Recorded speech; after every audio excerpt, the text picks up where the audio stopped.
अस्सलामुअलैकुम। आइए मैं आज state life insurance advisor and sales manager. दोस्तों आज की वीडियो में मैं आपको स्टेट लाइफ इंश्योरेंस का गोल्डन प्लान बताऊंगा। दोस्तों ये प्लान स्टेट लाइफ इंश्योरेंस का नया प्लान है और इसकी सबसे खास बात ये है कि इस प्लान में आपको सिर्फ और सिर्फ 7 ईयर्स जो है अदायगी करनी है, यानी प्रीमियम की अमाउंट सिर्फ 7 साल तक आपको पे करनी है और इसकी जो मेच्योरिटी है वो आफ्टर 20 ईयर्स के बाद है।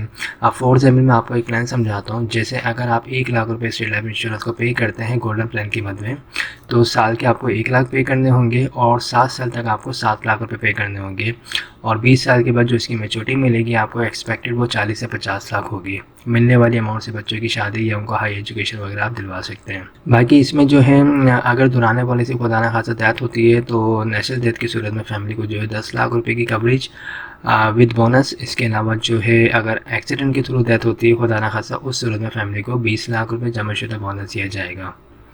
तो ये स्टेट लाइफ इंश्योरेंस का नया प्लान है और इसमें अदायगी सिर्फ और सिर्फ 7 ईयर्स है और मेच्योरिटी इसकी जो है 20 साल के बाद है। अगर आप में से कोई भी इंटरेस्टेड है इस प्लान को लेने में तो आप लोग मुझसे रब्ता कर सकते हैं। हमारे पास जो है छोटे प्लान भी मौजूद हैं, बड़े प्लान भी मौजूद हैं, 20 ईयर्स के प्लान भी मौजूद हैं, 7 ईयर्स के प्लान भी मौजूद हैं। आपकी जो इनकम होगी, सेविंग होगी, उसके मुताबिक हम आपको कस्टमाइज प्लान बना के प्रोवाइड कर देंगे। Thank for watching. खुदा हाफिज़।